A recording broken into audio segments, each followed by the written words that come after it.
Once again, welcome back to KC's Classes. KC's Classes-ൻ്റെ മറ്റൊരു പുതിയ വീഡിയോയിലേക്ക് എല്ലാവർക്കും സ്വാഗതം. This is Kiran CS. Calicut university MCOM 4 semester exams നടന്നുകൊണ്ടിരിക്കുകയാണ്. ഇന്ന് ഫിനിഷ് ചെയ്തത് ഏറ്റവും ഇമ്പോർട്ടൻ്റ് ആയിട്ടുള്ള പ്രോബ്ലം പേപ്പറാണ് income tax law practice and tax planning 2. നമ്മൾ ഈ ഒരു സബ്ജക്റ്റിൻ്റെ ഇമ്പോർട്ടൻറ്റ് ക്വസ്റ്റ്യൻസിൻ്റെ വീഡിയോ ഉറപ്പായും പ്രതീക്ഷിക്കുന്ന ഓരോ പാർട്ടിലുള്ള ചോദ്യങ്ങളുടെ discussion videos, then last day examination tips, previous year question paper discussion, exam related live, ഇതൊക്കെ സ്മാർട്ട് സ്റ്റഡിക്ക് വേണ്ടിയിട്ട് ചാനലിലൂടെ പ്രൊവൈഡ് ചെയ്തിട്ടുണ്ടായിരുന്നതാണ്. അത് മാത്രമല്ല നമ്മളെ ഓൺലൈനായിട്ട് കോച്ചിങ് പ്രൊവൈഡ് ചെയ്തിട്ടുണ്ടായിരുന്നു. സോ നമ്മൾ ഓൺലൈൻ കോച്ചിങ്ങിൽ മെയിനായിട്ട് ഫോക്കസ് ചെയ്തിട്ടുണ്ടായിരുന്നത്, ഞാൻ കുട്ടികളുടെ അടുത്ത് പറഞ്ഞിട്ടുണ്ടായിരുന്നതും ആദ്യത്തെ 5 ചാപ്റ്റേഴ്സിൽ ഫോക്കസ് ചെയ്യാൻ വേണ്ടിയിട്ടാണ്. അതുപോലെ തന്നെയാണ് ക്വസ്റ്റ്യൻ പേപ്പറിൽ വന്ന ക്വസ്റ്റ്യൻസ്. ആദ്യത്തെ 5 ചാപ്റ്ററിനെ ഫോക്കസ് ചെയ്തിട്ടുള്ള ചോദ്യങ്ങളാണ് മെജോറിറ്റി. എസ്പെഷ്യലി കമ്പനിയുടെ അസസ്മെൻറ്റ്, അതിൽ നിന്ന് SA നമ്മൾ പ്രതീക്ഷിച്ച അതേ ക്വസ്റ്റ്യൻ 2022 ക്വസ്റ്റ്യൻ പേപ്പറിൽ വന്നൊരു ടൈപ്പ് ക്വസ്റ്റ്യൻ നമ്മളെ ബുക്കിലുള്ള അതേ മോഡലാണ്. അത് തന്നെ വീണ്ടും വന്നു.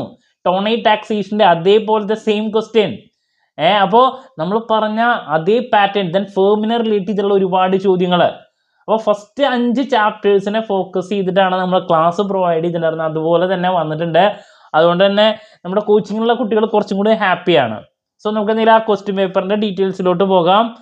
ദെൻ മറ്റൊരു കാര്യം പറയാനുള്ളത്, പ്രോബ്ലംസ് ഫോക്കസ് ചെയ്ത് പഠിച്ചാൽ മാത്രമേ കാര്യമുള്ളൂ എന്നുള്ളത് ഈ ഒരു പേപ്പർ വന്നപ്പോൾ കുട്ടികൾക്ക് കുറച്ചുകൂടി കൂടുതൽ മനസ്സിലാക്കാൻ പറ്റി.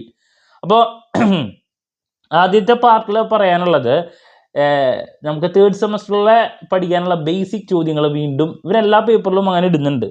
എന്താണെന്ന് അറിയില്ല, അത് കണ്ടിന്യൂഷൻ ആയതുകൊണ്ടാണെന്ന് അറിയില്ല തേർഡിൻ്റെ. സോ ഇതാണ് പാർട്ട് എയിൽ ആദ്യത്തെ അമാൽഗമേഷൻ. ഞാൻ എന്തായാലും നോക്കാൻ പറഞ്ഞൊരു തിയറി ചോദ്യമാണ് ചാപ്റ്റർ നമ്പർ 6 നിന്ന്, അത് വന്നിട്ടുണ്ട്. Then explain in house scientific research and development expenses. അപ്പോൾ അത് എഴുതണമെന്നില്ലേ, നമുക്ക് വേറെ ഓപ്ഷൻസ് ഉണ്ട്. Then number 3, how tax evasion differs from tax planning. നമ്മൾ തേർഡ് സെമസ്റ്ററിൽ ആദ്യം പഠിക്കുന്നതാണ്. 2 ലീഗലാണ്. സോ അതിനെപ്പറ്റിയുള്ള എക്സ്പ്ലനേഷൻ ഡിഫറൻസ്. അപ്പോൾ തേർഡിൽ പഠിച്ച് ഓർമ്മയുള്ള ആൾക്കാർക്ക് എഴുതാൻ പറ്റും concept. Then explain transfer pricing, മറ്റൊരു ക്വസ്റ്റ്യൻ. അതൊന്നും റിപ്പീറ്റ് അല്ല കേട്ടോ ശരിക്കും പറഞ്ഞ പാർട്ട് എയിൽ. ദെൻ പവേഴ്സ് ഓഫ് CBDT, ഇത് നമ്മൾ തേർഡ് സെമസ്റ്ററിൽ പഠിച്ചിട്ടുള്ള അല്ലേ, സെൻട്രൽ ബോർഡ് ഓഫ് ഡയറക്റ്റ് ടാക്സേഷനെ പറ്റിയിട്ട്. ദെൻ പ്രോബ്ലം വന്നിട്ടുള്ളത് ഇവിടെ ട്രസ്റ്റിൻ്റെ ഒരു ക്വസ്റ്റ്യനാണ് വന്നിട്ടുള്ളത്. അത് എന്താണ്, ഈസി ക്വസ്റ്റ്യൻ ആണ് കേട്ടോ. നിങ്ങൾക്ക് ട്രസ്റ്റ് പഠിച്ചിട്ടുള്ള കുട്ടികൾക്ക് അത് 2 വെയിറ്റേജിൻ്റെ അതിന് സ്കോർ ചെയ്യാൻ സാധിക്കുന്നതാണ്.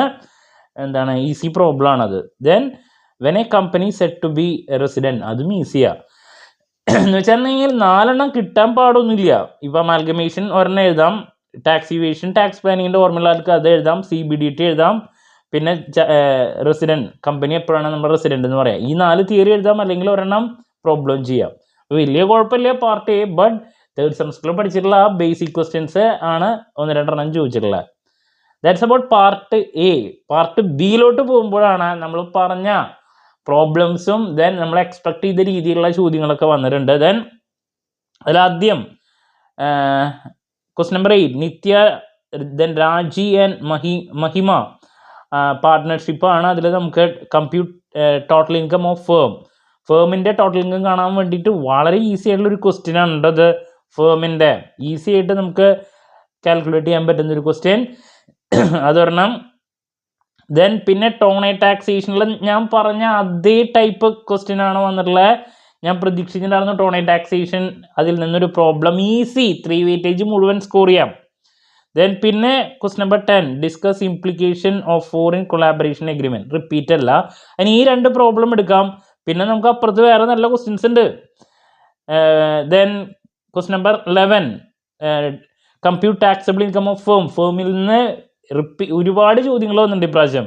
The firm fulfils condition 184, question number 11. അതും കംഫർട്ടബിൾ ആണ്, ഒന്ന് ശ്രദ്ധിച്ചിട്ടുണ്ടെങ്കിൽ നമുക്ക് ചെയ്യാൻ പറ്റുന്ന പ്രോബ്ലമാണ്. നമ്മളൊക്കെ ഡീറ്റെയിൽ ആയിട്ട് പഠിപ്പിച്ചിട്ടുണ്ടായിരുന്നതാണ്. Then discuss tax incentive provided by government for export promotion. അത് റിപ്പീറ്റ് അല്ല. ബട്ട് നമുക്ക് അവിടെ ഓപ്ഷൻസ് ഉണ്ട്. ഫേമിൽ നിന്ന് 2 വന്നു, കമ്പനിയിൽ നിന്ന് 1 വന്നു, 3 അങ്ങനെ കിട്ടും. ദെൻ AOPയുടെ മറ്റൊരു പ്രോബ്ലം, അത് വളരെ ഈസിയാണ്. ക്വസ്റ്റ്യൻ നമ്പർ 13 എന്ന് പറയണത്, അതും ഈസിയാണ് പ്രോബ്ലം. ദെൻ ഞാൻ എന്തായാലും പഠിക്കാൻ പറഞ്ഞ മറ്റൊരു തിയറി ചോദ്യം, ശരിക്കും കോപ്പറേറ്റീവ് സൊസൈറ്റിയുടെ പ്രോബ്ലം വരുന്നതിന് പകരം തിയറിയാണ് വന്നത്. ETP എന്തായാലും ഞാൻ പഠിക്കാൻ പറഞ്ഞിരുന്ന എന്ന് പറഞ്ഞാൽ പാർട്ട് ബിയിൽ 4 കിട്ടാൻ പാടൊന്നുമില്ല. ഫേമിൽ നിന്ന് തന്നെ 2 ഉണ്ട്, ടോണേ ടാക്സേഷൻ ഉണ്ട്, ATPO AOP ഉണ്ട്. എന്ന് വെച്ചിട്ടുണ്ടെങ്കിൽ പാർട്ട് ബിയും കംഫർട്ടബിൾ ആയിരുന്നു. ഞാൻ പ്രതീക്ഷിച്ച പോലെ തന്നെ എന്താണ് ആ ചോദ്യങ്ങൾ അസസ്മെന്റ് 5 എണ്ണത്തിനെ കോൺസെൻട്രേറ്റ് ചെയ്തിട്ടുള്ള കാര്യങ്ങളാണ് വന്നിട്ടുള്ളത്. പ്രോബ്ലംസ് നല്ല രീതിയിൽ പഠിച്ച കുട്ടികൾക്ക്, എസ്പെഷ്യലി ഫേമും ഈ പറഞ്ഞ കമ്പനിയും പഠിച്ച കുട്ടികൾക്ക് നല്ല സ്കോർ ചെയ്യാൻ സാധിക്കും. ഞാൻ എക്സാം റിലേറ്റഡ് ലൈവിൽ ഈ 2 ചാപ്റ്റേഴ്സ് കോൺസെൻട്രേറ്റ് ചെയ്തിട്ടുള്ള എക്സ്പ്ലനേഷൻ എന്നത് തന്നിട്ടുണ്ടായിരുന്നു.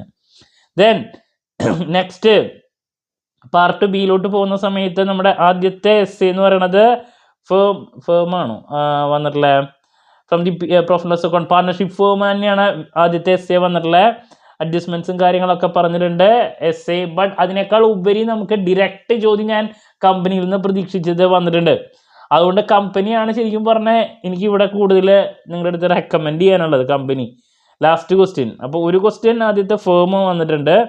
പിന്നെ theory, tax planning is very important and vital role in framing strategies for setting up of new business. Explain the importance of tax planning for setting up of new business towards optimising tax liability. ഇപ്പോൾ പുതിയ business start ചെയ്യുമ്പോൾ tax planning chapter number 7 ആ കാര്യങ്ങളൊക്കെ നമുക്ക് എഴുതാം. പുതിയ business set ചെയ്യുമ്പോഴതല്ലേ, location, അതുപോലെ തന്നെ അതിൻ്റെ തിയറി ഞാൻ എന്തായാലും നോക്കാൻ പറഞ്ഞിട്ടുണ്ടായിരുന്നതാണ്. ടാക്സ് പ്ലാനിങ്ങിനെ റിലേറ്റ് ചെയ്തിട്ടുള്ള കാര്യങ്ങൾ അല്ലേ, പുതിയ ബിസിനസ് സ്റ്റാർട്ട് ചെയ്യുമ്പോൾ അതാണ് വന്നിട്ടുള്ളത്. ബട്ട് അപ്പുറത്ത് പ്രോബ്ലംസ് നല്ല രീതിയിൽ ചെയ്യാൻ പറ്റുന്നുണ്ട്. പിന്നെ കമ്പനിയുടെ ടാക്സ് ലൈബിലിറ്റി കാണാൻ വേണ്ടിയിട്ടുള്ളൊരു പ്രോബ്ലം വലിയൊരു ക്വസ്റ്റ്യൻ ആണ്. ഈ ടൈപ്പ് പ്രോബ്ലംസ് നമ്മൾ വർക്കൗട്ട് ചെയ്തിട്ടുള്ളത് തന്നെയാണ്. പിന്നെ ക്വസ്റ്റ്യൻ നമ്പർ 18 ഞാൻ പറഞ്ഞ ഡിറക്റ്റ് ചോദ്യം കമ്പനിയുടെ, അത് നമുക്ക് എന്താണ് ബുക്കിലുള്ള അതേ മോഡലാണ് ഇതിനായിട്ട് മുമ്പുള്ള ക്വസ്റ്റ്യൻ പേപ്പറിൽ വന്നിട്ടുണ്ട്. അപ്പോൾ എന്ന് വെച്ചാൽ ബുക്ക് പ്രോഫിറ്റ് നേരെ തന്നിട്ട്, ബുക്ക് പ്രോഫിറ്റ് നമുക്ക് കണ്ടുപിടിക്കേണ്ട ആവശ്യമില്ല, നേരെ തന്നിട്ട്. ഇപ്പോൾ 2 എണ്ണം എസ്സേയിൽ കിട്ടാൻ ഒരു പാടില്ല. 2 കമ്പനി തന്നെ ചെയ്യാം, അതല്ലെങ്കിൽ ക്വസ്റ്റ്യൻ നമ്പർ 18 വേണമെങ്കിൽ എന്താണ് ഫേമും ഒരെണ്ണം ചെയ്യാം. അപ്പോൾ ഫേമും കമ്പനിയാണ് ഇതിൽ ശരിക്കും പറഞ്ഞാൽ ഏറ്റവും കൂടുതൽ സൂപ്പറായിട്ട് വന്നിട്ടുള്ളത്. പിന്നെ പാർട്ട് ബിയിലാണെങ്കിലും അതെ, ഫേമും കമ്പനി തന്നെയാണ്. ഫേമും കമ്പനി പഠിച്ചിട്ടുള്ള കുട്ടികൾക്ക് ശരിക്കും പറഞ്ഞാൽ നല്ല രീതിയിൽ സ്കോർ ചെയ്യുക. ഞാൻ കൂടുതൽ പ്രതീക്ഷിച്ച 2 ചാപ്റ്റേഴ്സ് കമ്പനി ഞാൻ പറഞ്ഞിട്ടായിരുന്നു, ഫേമിൽ നിന്ന് ഇത്രത്തോളം ക്വസ്റ്റ്യൻസ് ഉണ്ടാവുമെന്ന് പ്രതീക്ഷിച്ചിട്ടുണ്ടായിരുന്നില്ല എന്നാലും. ഓക്കെ, അപ്പോൾ അങ്ങനെ എനിക്ക് കൂടുതൽ പറയാനുള്ളത് നമ്മുടെ കോച്ചിങ്ങിലുള്ള മെജോറിറ്റി കുട്ടികൾ ഹാപ്പിയാണ്. ഞാൻ മെസ്സേജ് അയക്കുമ്പോൾ എല്ലാവരും എന്താണ് നല്ല രീതിയിൽ ചെയ്യാൻ പറ്റുന്നുണ്ട്. പ്രോബ്ലംസ് പഠിച്ചു പോയ കുട്ടികൾക്ക് കേട്ടോ, അല്ലാത്തവരുടെ കാര്യം നമുക്ക് പറയാൻ പറ്റില്ല. കാരണം നമ്മൾ കോച്ചിങ്ങിലാണെങ്കിൽ ആദ്യത്തെ 5 ചാപ്റ്റേഴ്സ് തന്നെയാണ് മെയിൻ ഫോക്കസ് ചെയ്തിട്ടുണ്ടായിരുന്നത്. അതിനുശേഷം ബാക്കിയുള്ള നമ്മൾ ശരിക്കും പറഞ്ഞാൽ അങ്ങനെ ഫോക്കസ് ചെയ്തിട്ടേ ഉണ്ടായിരുന്നില്ല. വളരെ ലാസ്റ്റ് ടൈമിലൊക്കെയാണ് അതിൻ്റെ കാര്യങ്ങളിലോട്ട് പോയത്. സോ ആ 5 ചാപ്റ്റേഴ്സ് നന്നായി പഠിച്ച കുട്ടികൾക്ക് സൂപ്പറായിട്ട് എക്സാം എഴുതാൻ സാധിക്കും. സോ ഞാൻ ഹാപ്പിയാണ്. ദെൻ നെക്സ്റ്റ് നമുക്ക് വരുന്നത് ഫിനാൻസ് സ്പെഷ്യലൈസ് ചെയ്തുള്ള കുട്ടികളുടെ ഇൻ്റർനാഷണൽ ഫിനാൻസ്, പിന്നെ അഡ്വാൻസ്ഡ് സ്ട്രാറ്റജിക് ഫിനാൻഷ്യൽ മാനേജ്മെൻറ്റ് ഒക്കെയാണ്. നല്ല രീതിയിൽ പഠിക്കുക. എന്ത് ഡൗട്ട് ഉണ്ടെങ്കിലും കമൻറ്റ് ചെയ്യാതിനുള്ള മറുപടി ഞാൻ വീഡിയോസിലൂടെ നൽകുന്നതായിരിക്കും. മറ്റൊരു വീഡിയോയുമായി വീണ്ടും കാണാമെന്നുള്ള പ്രതീക്ഷയോടെ നിർത്തുന്നു. This is Kiran CS signing off. Have a nice day. Thank U.